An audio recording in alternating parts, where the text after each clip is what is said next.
Guys അപ്പോൾ നമ്മുടെ Mickey കിടന്ന് കുരയ്ക്ക് എന്തുവാ ബാവേ എന്തിനാ കുരയ്ക്കുന്നത്?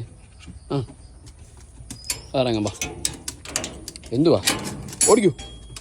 ഓ പിടിച്ചാന ഡാ. ആദ്യം പെമ്പിളെ ഇവിടെ പോയി പെമ്പിളാരൊക്കെ ഉണ്ടോ നോക്കും. പെമ്പിള്ളേരെ മണപ്പിക്കും. പെമ്പിള്ളേരോട് ഒന്ന് ഇങ്ങനെ ഇരിക്കും. അപ്പം അതിനെ മണപ്പിക്കും. നീ അങ്ങോട്ട് പോകും. അങ്ങോട്ട് കൊടുക്കും. വേണ്ട ഇവിടെ പോയി ഓടടാ ഓടടാ. നീ അവിടെ പോകും. നീ സൂക്ഷിപ്പെടുക്കാൻ പോയി മേ ബി. മിക്കി ഞാനീ പിടിക്കുന്ന ഓടുന്നു. എടാ നിന്നെ പിടിച്ചടാ അവിടെ പോകുന്നു. യാ പെമ്പിളാരാന്നൊക്കെ ഉണ്ടോ ഇനി മണപ്പിക്കുക. ആരൊക്കെ വന്ന് എന്തൊക്കെയായി